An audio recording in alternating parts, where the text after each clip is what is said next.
quiconque veut étudier en France, c'est que à plus de 90% des cas, Campus France est incontournable.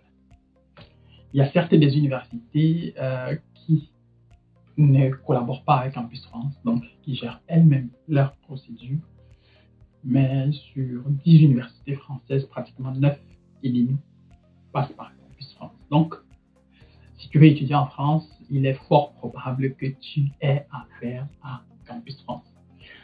Et donc, si tu as affaire à Campus France, il faudrait donc que ton dossier remplisse toutes les conditions nécessaires là-bas pour que tu puisses prétendre avoir une admission plus tard. L'une des questions qui revient généralement, c'est comment constituer le dossier Campus France, quels sont les éléments de ce dossier-là, quels sont les pièges qui peuvent plus ou moins mettre en danger la procédure, comment faire pour optimiser le mieux possible ses chances afin de se mettre du bon côté. Donc dans cette vidéo, on va plus ou moins essayer de répondre à la plupart de ces questions progressivement et afin que toi qui veux étudier en France, toi qui es en train de constituer ton dossier, que tu puisses plus ou moins savoir exactement ce que tu dois faire, quand est-ce que tu dois le faire et comment est-ce que tu dois le faire. Maintenant, maintenant aussi, si tu as besoin d'accompagnement, si tu veux une assistance professionnelle pour la construction de ton dossier, pour la vérification des documents, pour l'optimisation par exemple de tes lettres de motivation, etc., même de ton CV, tu peux nous contacter. Ou même si tu as besoin d'un accompagnement général dans le cadre de toute ta procédure jusqu'au visa, avec recherche de maison, etc., nous serons ravis de t'accompagner sur le chemin qui te conduira en France afin que tu puisses poursuivre tes études de ce côté-là. Si tu me découvres par le biais de cette vidéo, alors moi c'est Landry. Et ici sur Parlons Voyage, je te parle de tout ce qui touche de près ou de loin les procédures de voyage. Et Parlons Voyage, c'est la chaîne YouTube de l'entreprise Diaspo Placement Consulting. Nous sommes une entreprise d'accompagnement et d'assistance visa basée à Yaoundé. Et bientôt, nous aurons une agence à Douala. Et à partir de là, justement, nous proposons une palette de services qui sont destinés à toutes ces personnes-là qui veulent un jour passer d'un pays à un pays afin de poursuivre leurs études, afin de travailler, afin de faire une formation professionnelle, une année de volontariat, un stage et j'en passe. Alors installe-toi, si tu n'es pas encore abonné, n'hésite pas à t'abonner à la chaîne, ça ne te coûte absolument rien du tout. N'hésite pas à liker la vidéo, n'hésite pas à la partager avec les personnes qui sont intéressées par le type de contenu que nous proposons. Et surtout, n'hésite pas à me dire en commentaire, laisser ta question en commentaire par rapport à ta procédure Campus France, ou si tu as d'autres conseils à prodiguer à toutes ces personnes-là qui sont dans les procédures sont en cours, tu peux également aussi laisser en commentaire et nous serons ravis d'échanger avec toi. Let's go!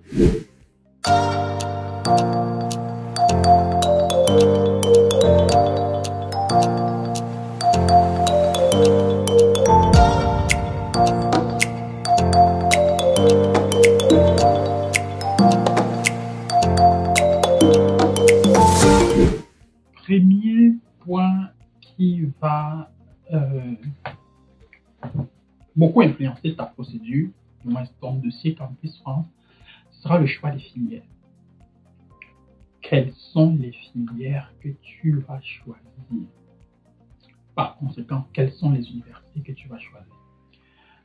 Ça, c'est pratiquement le point le plus important de toute ta procédure. Pourquoi? Parce que si tu fais de mauvais choix ici, ça aura des conséquences dramatiques sur tout le reste. Quand je parle de conséquences dramatiques, c'est d'abord ici, si tu choisis des filières qui ne correspondent pas à ton profil, forcément, il est peu probable que tu sois admis. Quand bien même tu serais admis dans une filière, quand tu vas arriver à l'étape du visa, ça peut également aussi te porter préjudice. Donc ici, il faut faire une analyse profonde de ton profil. Ça également aussi, c'est un service que nous proposons pour les personnes qui ne veulent pas forcément un accompagnement complet, mais qui veulent un avis d'expert sur le type de profil et tout, le type de filière et tout et tout. Nous faisons également aussi généralement cela pour beaucoup de personnes qui veulent avoir une analyse approfondie de leur dossier et de leur profil. profil, nous proposons également aussi ce type de service-là. Donc, si tu en as besoin, si tu hésites, si tu ne sais pas encore exactement comment tu vas faire, ce que tu vas choisir et tout, tu peux nous contacter et nous, sur la base de notre expérience et des éléments, des informations que nous avons plus ou moins te donner les orientations, le type de filière vers lequel tu devrais t'orienter pour que ça ne te porte pas préjudice devant. Il faut faire très très attention et il faudra choisir forcément aussi les filières en prenant en compte une série d'autres informations extérieures. C'est-à-dire, même l'université que tu choisis, moi je dis toujours, si tu veux étudier en France par exemple, c'est un secret que je donne comme ça là ici dans cette vidéo. Si vu qu'à Campus France, tu ne peux choisir que cette université, bah, tu n'as pas forcément à choisir cette université à Paris. Tout le monde veut certes aller à Paris, parce que tout le monde veut tellement aller à Paris qu'il y a un gros embouteillage de ce côté-là. Donc, toi, par exemple, tu peux décider de regarder ailleurs. De regarder voilà, les villes, peut-être pas les petites villes, les villes de taille de Lyon, Marseille, Toulouse, Nantes, des villes comme ça, Lille, tout ça. Donc, ça, par exemple, ce sont des villes assez où le tissu économique il est quand même là, où si tu veux par exemple trouver des jobs à côté, c'est possible d'en trouver. Et donc, tu peux regarder également aussi de ce côté-là pour savoir. Donc, nous, par exemple, ce que nous faisons, c'est que lorsque nous avons un client, lorsque quelqu'un nous contacte et qu'il veut qu'on l'accompagne pour qu'il aille étudier en France, on fait une sélection, c'est-à-dire on fait les recherches approfondies. Même si on trouve 40 filières dans 20 universités différentes, on recense tout ça. Nous-mêmes encore, on fait encore une deuxième sélection, c'est-à-dire on élimine encore certains. Et là, maintenant, on appelle la personne, le client, et puis on s'assoit jusqu'à on fait la sélection de notre top 7. Et si dans le top 7, du moins, si on demande au client de faire sa sélection du top 7, s'il y a des filières là-dedans où nous avons encore des doutes, on va forcément les mettre de côté ou alors essayer d'échanger avec le client pour voir ce qu'il y a de fait. Bref, c'est vraiment de la communication parce qu'à ce niveau de la posture, il faut beaucoup communiquer avec le client parce que si on fait un mauvais choix, ça va marcher. Si on fait un mauvais choix là, ça ne va pas marcher. Donc on doit beaucoup réfléchir, on doit énormément réfléchir, beaucoup parler, beaucoup discuter, beaucoup échanger pour que les choses se passent telles qu'on le souhaite. Donc, en gros, voilà plus ou moins ce que moi je voulais d'abord dire sur le choix des filières parce que c'est comme j'ai dit, voilà, c'est l'étape, bref, c'est pratiquement le détail le plus important de la procédure. Après le choix des filières, le point sur lequel je voulais encore revenir ici, c'est celui de ta lettre de motivation. Tu dois faire très très attention sur ta lettre de motivation ici parce que si tu ne t'y mets pas à fond, alors voilà, elle va jouer en ta défaveur. La lettre de motivation à Campus France, je crois que c'est un truc comme 2500 caractères et tu dois te rassurer que dans tes 2500 caractères, que tu vas dire le plus important, le plus percutant, que tu vas justifier ton choix, que tu vas justifier le choix de la filière, le choix de l'université, le pourquoi est-ce que tu veux, quels sont par exemple, bref, tu vas défendre ton projet d'études en 2500 caractères. Là, par exemple, si, pour les personnes qui nous contactent, pour les personnes dont nous gérons les procédures, on leur demande toujours une lettre de motivation. On leur demande de produire quelque chose eux-mêmes, de nous envoyer. Parce que quand tu produis toi-même sur toi, bon, il n'y a pas meilleure personne qui te connaît que toi-même. Lorsque tu produis quelque chose sur toi-même, tu nous envoies et nous, maintenant, sur la base de ce que tu as envoyé, sur la base du dossier que nous avons devant nous, on va forcément retoucher ta lettre à minimum 60%. On va la retoucher, mais on va plus ou moins essayer de garder l'âme de ta lettre. On va garder l'âme de la lettre de motivation. Et puis, à partir de là, justement, c'est avec cette lettre de motivation-là que nous allons aller, c'est cette lettre de motivation-là qui va entrer dans ton dossier qui sera à Campus France. Maintenant, pour rédiger une lettre de motivation, il y a tellement de paramètres à prendre en considération. Il y a vraiment tellement de paramètres à prendre en considération.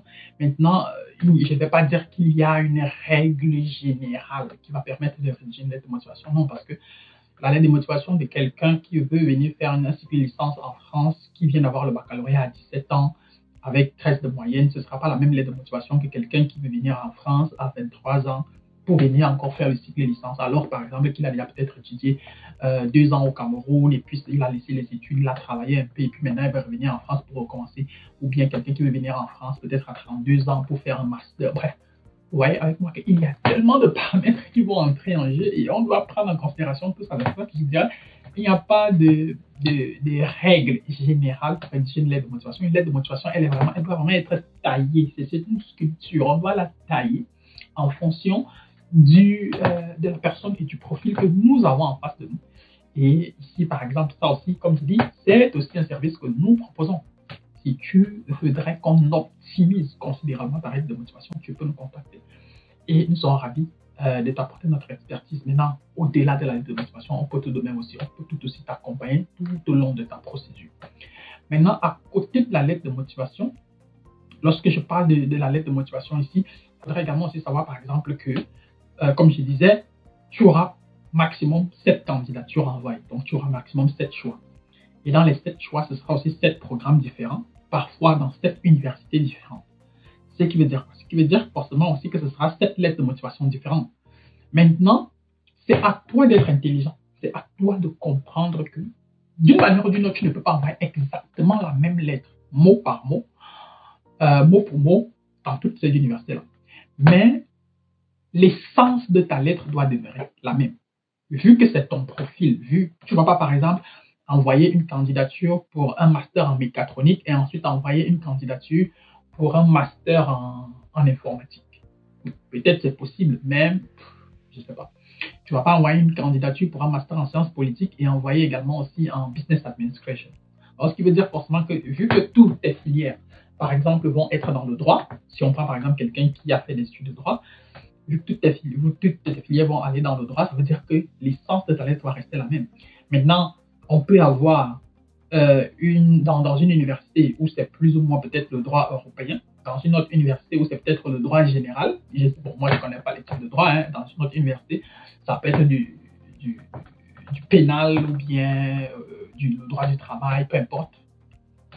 Donc, d'une manière ou d'une autre, en fonction des orientations, des spécialisations, et puis il faudra donc retoucher ta lettre de temps en temps à certains niveaux.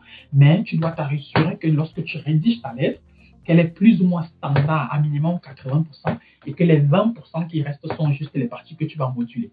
Les parties que tu vas moduler à gauche, à droite, mais l'essence de la lettre doit toujours rester la même, pour que ça ne te donne pas beaucoup de travail.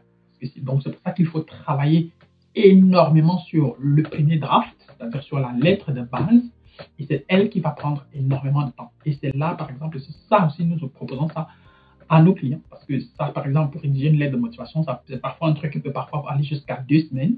Parce que, comme j'ai dit, on prend la lettre du client, ensuite nous-mêmes, on la retouche considérablement. En interne, chez nous, déjà, la lettre, elle passe entre les mains des minimum 3 personnes qui la relisent, qui l'optimisent, et tout. Et une fois que nous disons que, bon, là, nous avons la bonne lettre, alors c'est cette lettre-là qu'on va utiliser et qu'on va mettre dans le dossier de Campus France. Et pas à pas, nous allons compléter tout ce qu'il y a à compléter pour que la personne, pour que la personne garde toutes ses chances d'obtenir une admission et que son dossier soit plus ou moins validé et que, au final, la personne ait visa. Au-delà du choix de la filière, au-delà de la lettre de motivation, c'est tout ton dossier Campus France doit être complet. Tu dois t'assurer que tu as bien travaillé ta lettre de motivation. J'ai longuement parlé de la lettre de motivation parce que je trouvais important. Mais par exemple, si on prend d'autres points de ta procédure, tu dois par exemple t'assurer que ton CV il est complet. Tu dois t'assurer que tu as toutes les relevés de notes, que tu as toutes les preuves de toutes les années antérieures. Si tu as eu le baccalauréat en 2017 et que tu veux maintenant engager ta procédure de visa étudiant, on va te demander de justifier toutes ces années. Il faut que tu sois capable de justifier tout cela. Il faut que tu sois capable d'apporter des preuves concrètes de ce que tu as fait jusqu'ici. Maintenant, c'est clair que plus le temps est passé, plus ça peut être compliqué.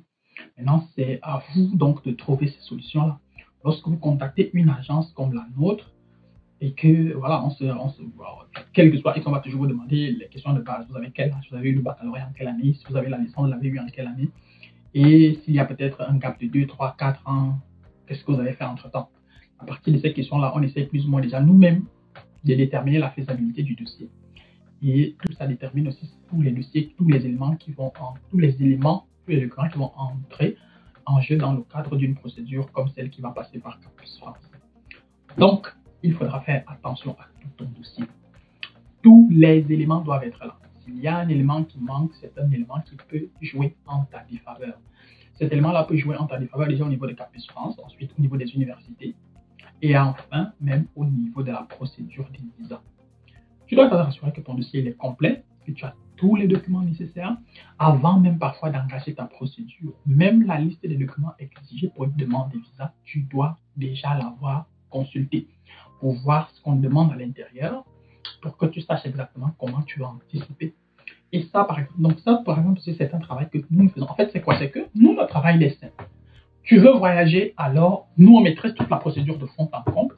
On se rassure que nous sommes tes garde-fous. On se rassure que nous sommes ton paravent. On se rassure que nous, on est là pour prendre les balles pour toi. Donc, tu n'auras pas forcément, lorsque tu consultes, lorsque tu contactes une agence comme la nôtre, tu n'auras pas forcément à tituber à gauche, à droite. Parce que, bon, voilà, il y a tout un tas de choses qu'il faut prendre en considération. Il faut avoir une vision complète de toute la procédure pour que ça marche. Si tu n'as pas une vision complète de la procédure, tu risques d'être buté quelque part. Si tu es buté quelque part, ce sera difficile pour toi de réagir. Et voilà, maintenant, quand je parle de ton dossier, c'est quoi? C'est que si, par exemple, ton dossier n'est pas complet ou qu'il y a peut-être quelques défaillances à gauche, à droite, et quand tu refuses un visa, par la suite, si tu veux, par exemple, aussi engager un recours, bon, ça également, c'est beaucoup plus facile lorsque tu as des professionnels qui t'accompagnent, qui savent plus ou moins comment s'y prendre et avec eux, voilà, j'irai ce genre de cas. Mais maintenant, même au niveau du recours, pour que nous, par exemple, se lance dans un recours, il faudra aussi que nous-mêmes, on analyse déjà la faisabilité et la plausibilité. Bref, si le recours il est plausible, si on a plus ou moins les chances de gagner ce recours-là, etc., etc. Donc, il y a tout ça qui entre en jeu et il y a tout ça qui fait en sorte que lorsqu'on donne tout un tas de conseils ici, on ne veut pas toujours que les gens viennent vers nous forcément parce qu'on veut de l'argent. Non, c'est parce qu'on veut vraiment être là pour vous faciliter, votre procédure d'immigration. Tout ce que je dis là, vous pouvez le faire vous-même. Comme je l'ai dit, vous pouvez le faire vous-même. Maintenant, bon, le danger parfois lorsqu'on fait tout ça soi-même sans jamais l'avoir fait par le passé, c'est qu'on risque de commettre des erreurs. Si on commet des erreurs dans une procédure de visa, ça se paye cash.